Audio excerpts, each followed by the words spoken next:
Hello friends, ഇന്നത്തെ എപ്പിസോഡിൽ സത്യഭാമ വിഷ്ണുവിനോട് താഴേക്ക് ഒരുങ്ങി വരാനായി നിനക്ക് ഞാൻ 10 മിനിറ്റ് സമയം തരും എന്ന് പറഞ്ഞ് സത്യഭാമ റൂമിൽ നിന്ന് ഇറങ്ങിപ്പോകുന്നു. വിഷ്ണു ആകെ നിരാശനായി ആ റൂമിൽ തന്നെ ഇരുന്നു.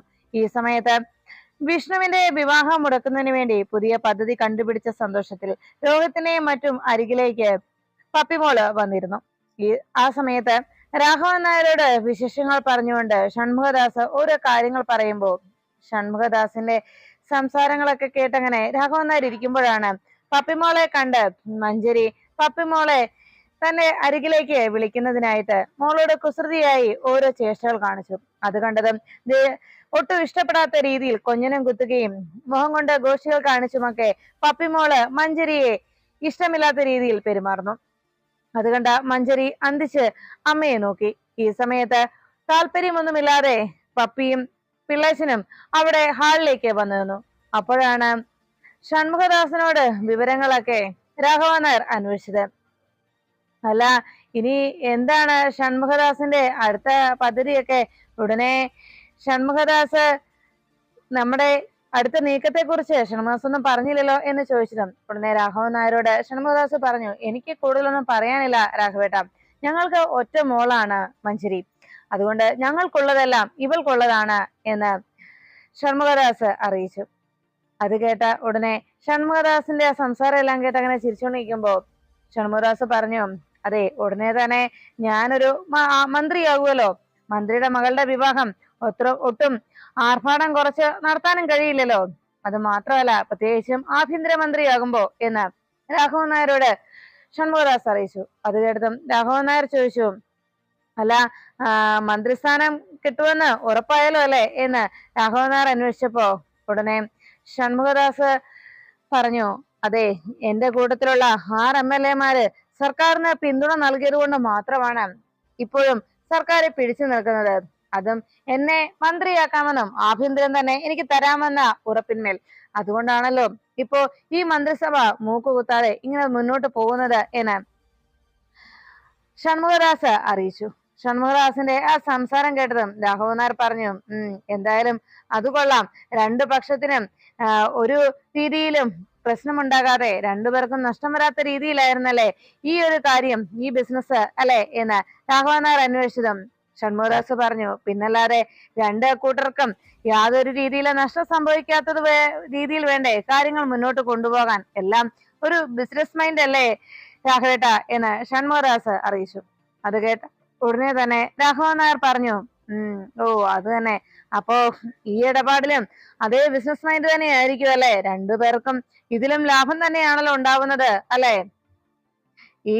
ഇരു കൂട്ടർക്കും ലാഭം ഉണ്ടാകുന്ന കാര്യം മാത്രമേ ഷൺമുഖദാസ് ചെയ്യുകയുള്ളൂ അല്ലെ എന്ന് ചോദിച്ചപ്പോ ഷൺമുഖദാസ് പറഞ്ഞു, അങ്ങനെയല്ലേ രാഘവേട്ട നമ്മൾ ചെയ്യേണ്ടത്, അല്ലെങ്കിൽ പിന്നെ നമുക്ക് പിടിച്ചു നിൽക്കാൻ കഴിയുമോ എന്ന് ചോദിക്കുമ്പോ സത്യഭാമ വേഗം അവിടേക്ക് വന്നിരുന്നു.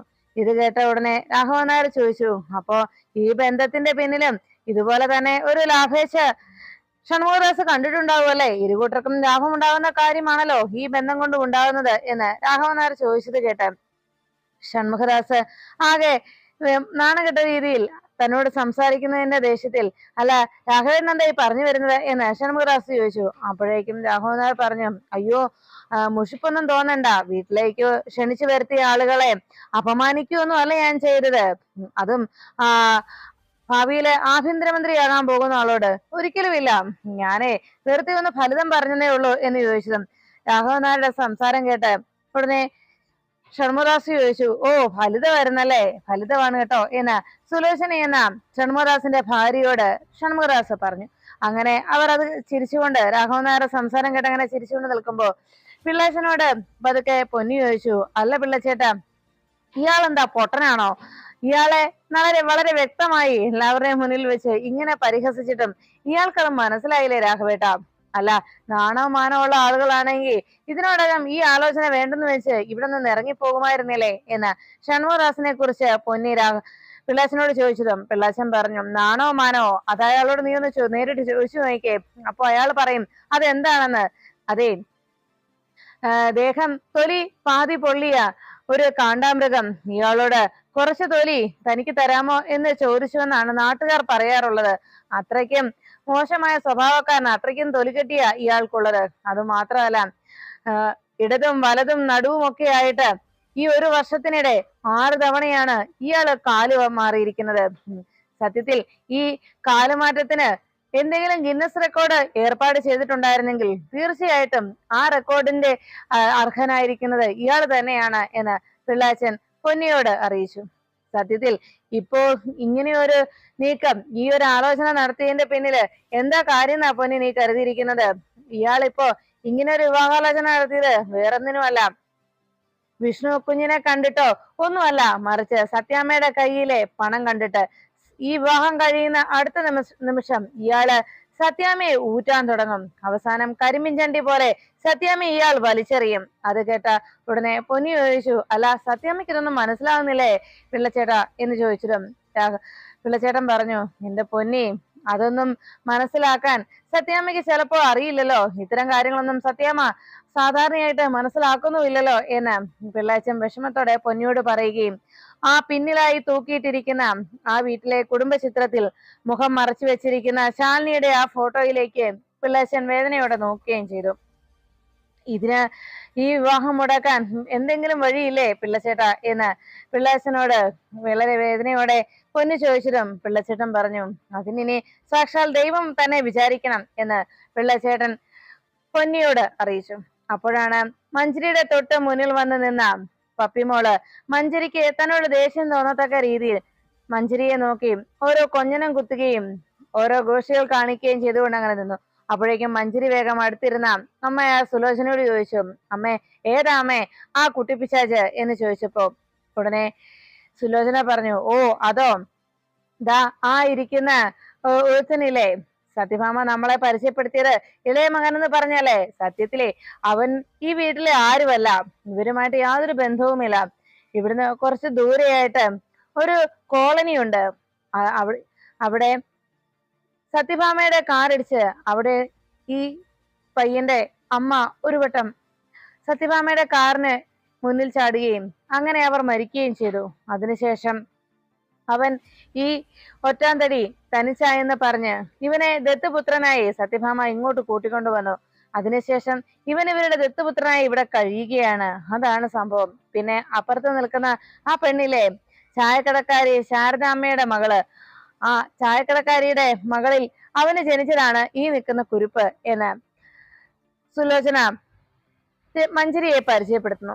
മഞ്ജരി അതെല്ലാം കേട്ടതും, ഓ ദത്തുപുത്രനോ, അങ്ങനെയാണെങ്കിൽ അവൻ അന്നേരം ഈ സ്വത്തിന്റെ വീതം കൊടുക്കണ്ടേ എന്നായി മഞ്ജരിയുടെ ആശങ്ക. അത് കേട്ടപ്പോഴേക്കും ഉടനെ സുലോചന പറഞ്ഞു, ദത്തുപുത്രൻ എന്ന പേര് മാത്രമേ ഉള്ളൂ, അല്ലാതെ രേഖാമൂലം അങ്ങനെ ഒരു ദത്തൊന്നും നടത്തിയിട്ടില്ല. പിന്നെ എന്തൊക്കെയോ കൊടുക്കൽ വാങ്ങലിനെ കുറിച്ച് എന്തൊക്കെയോ ഒരു ധാരണയുണ്ടെന്ന് മാത്രം അറിയാം എന്ന് പറഞ്ഞതും ഉടനെ അതാരോട് ചോദിച്ചിട്ട് എന്നായി മഞ്ജരി ഉറക്കെ സുലോചനയോട് അന്വേഷിച്ചത്. മഞ്ജരിയുടെ ആ ചോദ്യം കേട്ടതും ചുറ്റും കൂടി നിന്നവരെല്ലാവരും ഞെട്ടലോടെ നോക്കി. ഉടനെ സത്യഭാമ സുലോചനയോട് ചോദിച്ചു, എന്താ സുലോചനെ, എന്താ മോളെ പറഞ്ഞത്? ഉടനെ സുലോചന പറഞ്ഞു, ഒന്നുമില്ല സത്യഭാമയും, ഇവള് എന്നോട് ഈ കൊടുക്കൽ വാങ്ങലിന്റെ കാര്യം പറഞ്ഞതിനെ കുറിച്ച് സംസാരിച്ചതാണ്. ഇപ്പോഴാണല്ലോ ഇവളത് കേട്ടത്, അതുകൊണ്ട് എന്നോട് പറഞ്ഞതാണ്, സംസാരിച്ചതാണ് എന്ന് പറഞ്ഞപ്പോ സത്യഭാമ ചോദിച്ചു, എന്നിട്ട് മോളെന്താ പറഞ്ഞത് എന്ന് ചോദിച്ചതും സുലോചന പറഞ്ഞു, അതൊന്നും സാരയില്ല ഭാമേ, ഇത് ഞാൻ നോക്കിക്കോളാം എന്ന് പറഞ്ഞപ്പോ സത്യഭാമ പറഞ്ഞു, അതങ്ങനെ ശരിയാവില്ലല്ലോ സുലോചനെ, എന്താണെന്ന് വെച്ച കാര്യം പറ എന്ന് പറഞ്ഞു. അല്ല, അടുത്ത ബന്ധുക്കളാകാൻ പോകുന്ന നമുക്കിടയിൽ അങ്ങനെ ബന്ധുക്കൾ പരസ്പരം എല്ലാം തുറന്നു പറയുന്നൊന്നും അത്ര ശരിയല്ല ഭാമേ എന്ന് സുലോചന അറിയിച്ചു. അപ്പോഴേക്കും സത്യഭാമ പറഞ്ഞു, അല്ല, ഇത്രത്തോളം ബന്ധമാകാൻ പോകുന്ന നമുക്കിടയിൽ ഇങ്ങനെ ഒരു മറച്ചു വെക്കലിന്റെ കാര്യമില്ലല്ലോ, മോളെന്താ പറഞ്ഞത് തുറന്നു പറയണം സുലോചനെ എന്ന് പറഞ്ഞപ്പോ സുലോചന പറഞ്ഞു, അങ്ങനെ ഭാമയ്ക്ക് അത്ര നിർബന്ധമാണെങ്കിൽ ശരി, ഞാൻ പറയാം. വേറൊന്നും അല്ല പറഞ്ഞത്, ഇവള് ഞങ്ങളോട് ചോദിച്ചത്, ഞാൻ ഈ കൊടുക്കൽ വാങ്ങലിന്റെ കാര്യം ഇപ്പൊ ഇവിടെ സംസാരിച്ചല്ലോ, അപ്പോ ഇവൾ അറിഞ്ഞിരുന്നില്ല ഞങ്ങൾക്കുള്ളതെല്ലാം ഇവൾക്ക് കൊടുക്കുമെന്നല്ല ഞങ്ങൾ പറഞ്ഞത്. അപ്പോ ഞങ്ങളുടെ സ്വത്ത് മുഴുവൻ ഇവൾക്ക് വിവാഹശേഷം നൽകുമെന്ന് പറഞ്ഞപ്പോ ഇവളുടെ വിവാഹം കഴിഞ്ഞു കഴിയുമ്പോ പിന്നെ ഞങ്ങൾ എങ്ങനെ ജീവിക്കുമെന്നായിരുന്നു ഇവളുടെ ആശങ്ക. അതാണ് ഇവളിപ്പോ ഞങ്ങളോട് പറഞ്ഞത് എന്ന് പറഞ്ഞു. അത് കേട്ട ഉടനെ സത്യഭാമ പറഞ്ഞു, ആഹാ, അത് ശരി തന്നെയല്ലേ, മോള് പറഞ്ഞ കാര്യത്തിൽ എന്താണ് സംശയിക്കേണ്ടതായിട്ടുള്ളത് എന്ന് സത്യഭാമ അന്വേഷിച്ചു. എന്താ കാര്യം എന്നുള്ള രീതിയിൽ അങ്ങനെ നോക്കുമ്പോ സത്യഭാമ പറഞ്ഞു, അതെ, ഇവിടെ സ്ത്രീധനമായിട്ട് ഒരു നയ പൈസ പോലും ഈ വീട്ടിലേക്ക് ആവശ്യമില്ല. ഞങ്ങൾക്ക് മഞ്ജരി മോളെ പോലെ ഒരു പെൺകുട്ടിയെ മാത്രമാണ് വേണ്ടത്. സത്യത്തിൽ ഇന്നത്തെ കാലത്ത് അച്ഛനമ്മമാരെ കുറിച്ച് ഇത്രത്തോളം അവരുടെ ജീവിതത്തെ കുറിച്ച് ആശങ്കപ്പെടുകയും അവരുടെ ജീവിതത്തെ കുറിച്ച് ഓർത്ത് സങ്കടപ്പെടുകയും അതിനെക്കുറിച്ച് ചിന്തിക്കുകയും ചെയ്യുന്ന ഇത്തരത്തിലുള്ള മക്കളെ ഇന്ന് കണി കാണാൻ പോലും കിട്ടില്ല. ആ സ്ഥിതിക്ക് ഇതുപോലൊരു മകളെ ഞങ്ങൾക്ക് കിട്ടാൻ പോകുന്നതിൽ എത്രത്തോളം സന്തോഷം എനിക്കുണ്ടെന്നോ എന്ന് സത്യഭാമ അറിയിച്ചു. സത്യഭാമയുടെ വാക്കുകളെല്ലാം കേട്ട് അങ്ങനെ സന്തോഷത്തോടെ നിൽക്കുമ്പോ ഉടനെ മഞ്ജരി സുലോചനയെ വിളിച്ചിട്ട് പറഞ്ഞു, അമ്മേ, ആ ചെറുക്കന്റെ കൊടുക്ക വാങ്ങലിന്റെ കാര്യത്തിൽ ഒരു തീരുമാനം ഉണ്ടാക്കണം. അവരെ ഇവിടെ നിർത്താൻ പാടില്ല എന്ന് പറഞ്ഞു. സുലോചന പറഞ്ഞു, നീ വിഷമിക്കണ്ട. ഈ വിവാഹം കഴിയുന്ന ആ നിമിഷം അവനെയും ആ കുട്ടിപ്പിശാചിനെയും അവന്റെ ഭാര്യയും നമ്മൾ ഇവിടെ നിന്ന് അടിച്ചോടിക്കും. എന്താ, അതിനു വേണ്ട കാര്യങ്ങളൊക്കെ നിന്റെ അച്ഛൻ ചെയ്തോളും. നിന്റെ അച്ഛന് അതൊക്കെ കൃത്യമായിട്ട് അറിയുകയും ചെയ്യാം എന്ന് പറഞ്ഞപ്പോ ശ്യാമയ്ക്ക് കാര്യങ്ങൾ മനസ്സിലായി. ശ്യാമ വേഗം രോഹിത്തിന്റെ അരികിലേക്ക് ചെന്നിട്ട് രോഹിത്തെ എന്ന് വിളിച്ചു. ഉടനെ രോഹിത് ചോദിച്ചു, എന്താ എന്താ ശ്യാമ എന്ന് അന്വേഷിച്ചിട്ടും ശ്യാമ പറഞ്ഞു, അതെ രോഹിത്തെ, വേറൊന്നുമല്ല, ആ പെങ്കൊച്ചെ നമ്മള് കരുതുന്ന അത്ര വലിയ നല്ല കുട്ടിയൊന്നും അല്ല. ഇവളെക്കാളും ഭേദം വിഷ്ണുവേട്ടനെ ആ സുസ്മിതയെ വിവാഹം കഴിക്കുന്നതായിരുന്നു എന്ന് പറഞ്ഞു. അത് കേട്ട ഉടനെ രോഹിത് ചോദിച്ചു, അതെന്താ? അത് രോഹിത്തിന് മനസ്സിലാവില്ല. ഞങ്ങൾ പെൺകുട്ടികൾക്ക് മാത്രമാണ് അക്കാര്യം പെട്ടെന്ന് മനസ്സിലാവുന്നത് എന്ന് പറഞ്ഞ് ശ്യാം അങ്ങനെ ഇരിക്കുമ്പോ പെട്ടെന്ന് ഷൺമുഖദാസ് സത്യഭാമയോട് ചോദിച്ചു, അല്ല, വിഷ്ണുവിനെ കണ്ടില്ലല്ലോ എന്ന് ചോദിച്ചിട്ടും അവനിപ്പോ വരും എന്ന് സത്യഭാമ മറുപടി നൽകിയ ആ നിമിഷം വിഷ്ണു മുകളിൽ സ്റ്റെയറിന് മുകളിൽ വന്ന് നിൽക്കുന്നത് കണ്ടു. ഉടനെ അവിടെ വീട്ടിലേക്ക് വന്നെത്തിയ ഷൺമുഖദാസിന്റെ വന്ന കൂട്ടരിൽ ഒരാൾ പറഞ്ഞു, ദാ ആള് വരുന്നുണ്ടല്ലോ എന്ന് പറഞ്ഞതും വിഷ്ണുവിനെ നോക്കി എല്ലാവരും സന്തോഷത്തോടെ വിഷ്ണുവിന്റെ മുഖത്തേക്ക് നോക്കി. ഉടനെ വിജയകുമാർ പറഞ്ഞു, അതെ, സത്യാമ്മ ഇങ്ങനെ മഞ്ജരി മോളുടെ കാര്യം എന്നോട് സംസാരിച്ചപ്പോൾ തന്നെ എനിക്ക് എത്ര സന്തോഷമായെന്നറിയാവോ. പഠിക്കാൻ വിട്ടപ്പോൾ പഠിത്തം മാത്രം, സ്കൂള് വിട്ടാൽ വീട്, വീട് വിട്ടാൽ സ്കൂള്, കോളേജ് വിട്ടാൽ വീട്, അത് തന്നെയാണ് മഞ്ജരി മോളുടെ ശീലങ്ങൾ. പിന്നെ മൊബൈൽ ഒരെണ്ണമുണ്ടെങ്കിലോ അത് വിളിക്കാൻ വേണ്ടി മാത്രം. ഒരു സോഷ്യൽ മീഡിയയിൽ പോലും ഒരു അക്കൗണ്ട് പോലും ഇല്ല. അത് മാത്രമല്ല, അനാവശ്യമായ മെസ്സേജ് അയപ്പോ ഫോൺ കോളോ ഒന്നും തന്നെ മഞ്ജരി മോൾക്ക് ഇല്ലതാനും. ഇത്രയും നല്ല ഒരു പെൺകുട്ടി, ഇങ്ങനെ ഒരു പെൺകുട്ടിയെ തന്നെയാണ് സത്യാമ്മയുടെ വീടിന് അനുയോജ്യമായിട്ടുള്ളത് എന്ന് വിജയകുമാർ അറിയിച്ചു. അങ്ങനെ വിജയകുമാറിന്റെ സംസാരം എല്ലാം കേട്ട് സന്തോഷത്തോടെ മഞ്ജരി അങ്ങനെ ഇരിക്കുമ്പോ രാഘവൻ നായർ ചോദിച്ചു, അതെന്താ വിജയകുമാറെ, ഇവിടെയുള്ളവരെല്ലാം അത്രയ്ക്കും പ്രാകൃതരാണെന്നാണോ വിജയകുമാർ പറയുന്നത് എന്ന് ചോദിച്ചു. ഉടനെ മഞ്ജരി ഞെട്ടലോടെ നോക്കുമ്പോ രാഘവൻ നായർ പറഞ്ഞു, അല്ല വിജയകുമാറെ, ഞാൻ ചോദിച്ചത് ഇന്നത്തെ കാലത്ത് അത്യാവശ്യം സോഷ്യൽ മീഡിയയിലൊക്കെ ഉള്ള ആളുകളാണ് ഇന്ന് ഈ കാലത്ത് കൂടുതലായിട്ടുള്ളത്. ഇവിടെ ഉള്ളവരും അത്യാവശ്യം ഫോൺ ഉപയോഗിക്കുന്നവരും സോഷ്യൽ മീഡിയ ഉപയോഗിക്കുന്നവരും ഒക്കെ തന്നെയാണ്. പിന്നെ അതൊന്നും ഉപയോഗിക്കാതിരിക്കുന്നവരെ ആണ് നമ്മൾ കൂടുതൽ സൂക്ഷിക്കേണ്ടത്. കാരണം അവർക്ക് എന്തെങ്കിലുമൊക്കെ മറച്ചു വെക്കാനുണ്ടാകും. ഇനി അതും അല്ലെങ്കിൽ ഇതൊന്നും ഉപയോഗിക്കാതിരിക്കുന്ന ആളുകൾ പിന്നീട് ഇത് ഉപയോഗിച്ച് തുടങ്ങി കഴിയുമ്പോ ഏതെങ്കിലുമൊക്കെ അബദ്ധങ്ങളിലും കിണിയിലും ചെന്ന് പെടുകയും ചെയ്യും. അതാണ് സർവ്വസാധാരണമായി നടക്കുന്നത് എന്ന് രാഘവൻ നായർ അറിയിച്ചു. അതെല്ലാം കേട്ട് ആകെ കരിയോടെ അങ്ങനെ മഞ്ജരി സുലോചനയോട് പറഞ്ഞു, വിവാഹം കഴിഞ്ഞ ആദ്യ ദിവസം തന്നെ, ആ നിമിഷം തന്നെ ഞാൻ ഇയാളെ ആമചാലിൽ കുഴിയിൽ ഞാൻ ചവിട്ടി താഴ്ത്തും, നോക്കിക്കോ എന്ന് ദേഷ്യത്തോടെ മഞ്ജരി സുലോചനയോട് പറഞ്ഞു. അപ്പോഴാണ് വിഷ്ണു അവിടേക്ക് വന്നിരുന്നത്. ഉടനെ ഷൺമുഖദാസ് പറഞ്ഞു, അതെ, ഞാൻ വിഷ്ണുമോനെ ആദ്യമായി കണ്ടപ്പോ അന്ന് തന്നെ ഞാൻ മനസ്സിൽ കുറിച്ചതാണ്, ഇതുപോലെ ഒരാളായിരിക്കും എന്റെ മരുമകനെന്ന്. ഈ മോൻ തന്നെയാണ് എന്റെ മരുമകനെന്ന് എന്ന് പറഞ്ഞപ്പോ വിഷ്ണു ചോദിച്ചു, അല്ല, നമ്മൾ ആദ്യമായി കണ്ടത് പോലീസ് ലോക്കപ്പിൽ വെച്ചാണ്. ഞാൻ പോലീസ് ഉദ്യോഗസ്ഥരെ പെരുമാറിയതിന്റെ പേരിലാണ് അന്ന് എന്നെ അവർ അറസ്റ്റ് ചെയ്തത്. അത് മാത്രമല്ല, അന്ന് എനിക്കൊരു ഭാര്യയും ഉണ്ടായിരുന്നു. അല്ല, ഈ സവിശേഷതകളൊക്കെ ആയിരുന്നോ മകളുടെ ഭർത്താവാകാൻ പോകുന്ന ആൾക്ക് വേണ്ട ഗുണങ്ങളായി അന്ന് നിങ്ങൾ കരുതിയിരുന്നത്? അങ്ങനെയാണെങ്കിലേ എന്നെക്കാളും വളരെ മെച്ചപ്പെട്ട ആളുകൾ അങ്ങ് സെൻട്രൽ ജയിലിലുണ്ട് എന്ന് വിഷ്ണു അറിയിച്ചു. അത് കേട്ടതും ഷൺമുഖം പറഞ്ഞു, അതല്ല, എനിക്ക് വിഷ്ണുമോന്റെ ആ ധൈര്യവും തലയെടുപ്പും ഒക്കെയാണ് എനിക്ക് ഇഷ്ടപ്പെട്ടത് എന്ന് ഷൺമുഖദാസ് അറിയിച്ചതും ഉടനെ വിഷ്ണുവിന്റെ സംസാരം അത് കൂടുതൽ പ്രശ്നത്തിലേക്ക് പോകുന്ന മനസ്സിലായതോടെ സത്യഭാമ വിഷ്ണു എന്ന് വിളിച്ചു. വിഷ്ണു അപ്പോഴേക്കും തന്റെ സംസാരം അമ്മയ്ക്ക് ഇഷ്ടപ്പെടാത്തത് കൊണ്ടാണെന്ന് മനസ്സിലാക്കിയ വിഷ്ണു മുഖം തിരിച്ചിരുന്നു. ഉടനെ തന്നെ സത്യഭാമ അരികിലിരുന്ന ശ്യാമയോട് പറഞ്ഞു, ശ്യാമേ, ഇവർക്ക് കുടിക്കാൻ എന്തെങ്കിലും എടുത്തോണ്ട് വാ എന്ന് പറഞ്ഞത്. ഉടനെ ശ്യാമ അകത്തേക്ക് ജ്യൂസ് മറ്റും എടുക്കാനായി കിച്ചണിലേക്ക് പോയി. സത്യഭാമ അപ്പോഴേക്കും സുലോചനയോട് ചോദിച്ചു, മോൾക്ക് എന്താ വേണ്ടത്? ഉടനെ സുലോചന പറഞ്ഞു, അതെ, ഇവൾക്ക് അങ്ങനെ പ്രത്യേകിച്ച് ഇഷ്ടമൊന്നും ഇല്ല ഭാമേ, എന്ത് കൊടുത്താലും കഴിച്ചോളും. അവൾ ഏത് സാഹചര്യത്തോളം ഏത് ചുറ്റുപാടിനോടും അവൾ അഡ്ജസ്റ്റ് ചെയ്ത് ജീവിച്ചോളും എന്ന് മഞ്ജരിയെ കുറിച്ച് സുലോചന അറിയിച്ചു. പിന്നെ ഇന്നത്തെ കാലത്ത് മേക്കപ്പ് ഇടാത്ത പെൺകുട്ടികൾ ആരും ഉണ്ടാവില്ലല്ലോ. കണ്ണെഴുതാൻ പോലും അവൾക്ക് ഇഷ്ടമല്ല. ഒന്ന് പൊട്ടുപോലും തൊടുന്നത് വല്ലപ്പോഴും മാത്രമാണ്. കുളിച്ചു വന്നു കഴിഞ്ഞാൽ സാധാരണ പൗഡർ ഇടാൻ പറഞ്ഞാൽ പോലും അതുപോലും അവൾ ഇടാറില്ല എന്ന് സുലോചന ഇങ്ങനെ പറഞ്ഞുകൊണ്ടിരിക്കുമ്പോ കിച്ചണിൽ നിന്ന് ശ്യാമ തന്റെ കയ്യിൽ ജ്യൂസും പിന്നാലെ കഴിക്കുവാനായിട്ടുള്ള സ്വീറ്റ്സും ഒക്കെ ആയിട്ട് അവിടേക്ക് പൊന്നിയും എത്തി.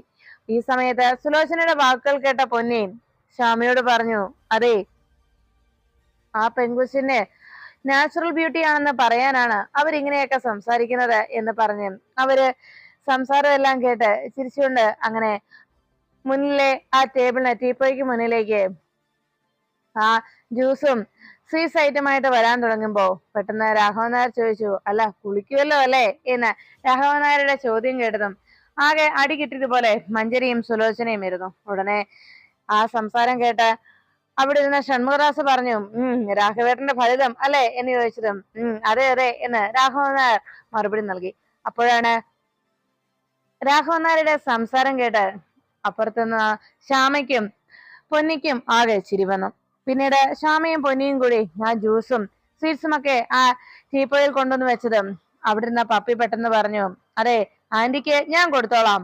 ഉടനെ തന്നെ സത്യഭാമയ്ക്ക് വലിയ സന്തോഷമായി. ഈ സമയത്ത് മഞ്ചരി ആകെ ദേഷ്യത്തോടെ സുലോചനോട് പറഞ്ഞു, ആന്റിയോ? ആ കുട്ടിപ്പിശാച്ച് കണ്ടില്ല എന്നെ ആന്റി എന്ന് വിളിച്ചത്, എന്നെ ചേച്ചി എന്ന് വിളിച്ചുകൂടെ അവക്ക് എന്ന് സുലോചനയോട് ദേഷ്യപ്പെട്ടു. ഉടനെ സുലോചന പറഞ്ഞു, നീ സങ്കടപ്പെടണമെന്നേ, വിവാഹം ഒന്ന് കഴിഞ്ഞോട്ടെ, നമുക്ക് അവളെ ശരിയാക്കിയാവുന്നേ എന്നൊക്കെ പപ്പിമോളെ നോക്കി സുലോചന മഞ്ജരിയോട് അറിയിച്ചു. അപ്പോഴേക്കും പപ്പിമോള് വേഗം അരികിലേക്ക് ഓടി വന്നു. ആ ടീപ്പോയിലിരുന്ന ഒരു ഗ്ലാസ് ജ്യൂസ് കയ്യിലേക്ക് എടുത്ത് അത് മഞ്ജരിക്ക് നേരെ നീട്ടി. ദാ ആന്റി എന്ന് പറഞ്ഞ് മഞ്ജരിയുടെ മുന്നിലേക്ക് ആ ഗ്ലാസുമായി പപ്പിമോൾ എത്തി. പെട്ടെന്ന് പപ്പിമോളുടെ കൈ വഴുതി വീണതുപോലെ ആ ഗ്ലാസ് മഞ്ജരിയുടെ ദേഹത്തേക്ക് വീഴിക്കുന്നു. മഞ്ജരിയുടെ ദേഹത്ത് നിന്ന് ആ ചില്ല ഗ്ലാസ് താഴെ വീണ് ഉടഞ്ഞു. ഉടനെ തന്നെ ചാടി എഴുന്നേറ്റ മഞ്ജരി ദേഷ്യപ്പെട്ടു, നീ കുട്ടിപ്പിശാശേ, നീ എന്ത് പണിയാണ് ഈ കാണിച്ചത്? എന്റെ ദേഹത്തേക്ക് ഈ ജ്യൂസ് ഒഴിച്ചോ? നിനക്ക് കണ്ടുകൂടായിരുന്നോ? നിന്റെ മുഖത്തുണ്ടല്ലോ 2 വെണ്ടയ്ക്ക മുഴുപ്പില് കണ്ണ്. എന്നിട്ട് നീ അത് ശ്രദ്ധിക്കാതെ ഓരോന്നൊക്കെ ചെയ്തത്. ഇത് എത്ര രൂപ വിലയുള്ള ഡ്രസ്സാണെന്ന് അറിയാവോടി ഇത്? ഇനി ഇതിപ്പോ എവിടെയെങ്കിലും എനിക്ക് ഇട്ടുകൊണ്ട് പോകാൻ കഴിയുമോ എന്നൊക്കെ ചോദിച്ച് ദേഷ്യപ്പെടുന്ന മഞ്ജരിയുടെ ആ തനിനിറം കണ്ട് സത്യഭാമയും കലിയോടെ ചാടി എഴുന്നേറ്റു. മോളുടെ ദേഹത്തെ തല്ലു കൊടുത്തുകൊണ്ട് മഞ്ജരി ഇങ്ങനെ സംസാരിക്കുന്നത് കേട്ട് ആകെ ദേഷ്യത്തോടെ എല്ലാവരും ചാടി എഴുന്നേറ്റു. സത്യഭാമയും മറ്റും ദേഷ്യപ്പെട്ട് അങ്ങനെ നോക്കി നിൽക്കുമ്പോ പപ്പിമോള് മഞ്ജരിയോട് പറഞ്ഞു, സോറി ആന്റി. അത് കേട്ടതും നീ സോറി പറഞ്ഞ എന്റെ ഈ ഡ്രസ്സിൽ ഉണ്ടായ ഈ ഒരു അവസ്ഥ മാറുകൂടി? നീ ഒന്നും നോക്കാതെ എന്തൊക്കെയാ ചെയ്തു കൂട്ടിയിരിക്കുന്നത്. അല്ലെങ്കിലും ഞാൻ ആരാണെന്ന് നിനക്കറിയാവോ? ഭാവിയിലെ ആഭ്യന്തരമന്ത്രിയുടെ മകളാണ് ഞാൻ. എന്റെ മുന്നിൽ ഇരിക്കാനുള്ള യോഗ്യത പോലും നിനക്കില്ല. ഈ വീട്ടിലെ ദത്തുപുത്രൻ എന്ന് പറഞ്ഞ് വലിഞ്ഞു കയറി വന്ന നിന്റെ അച്ഛനുണ്ടല്ലോ, അയാളുടെ മകൾ എന്ന നിലയ്ക്കാണ് നീ ഇപ്പൊ ഇവിടെ നിൽക്കുന്നത്. എന്നാൽ ഈ സത്യഭാമയുടെ ദത്തുപുത്രനാണെന്നുള്ള ഒറ്റ അവകാശത്തിന്റെയും അധികാരത്തിന്റെയും പേരിൽ മാത്രമാണ് നീ ഇപ്പൊ എന്റെ മുന്നിൽ ഇങ്ങനെ വന്ന് നിന്നത് തന്നെ.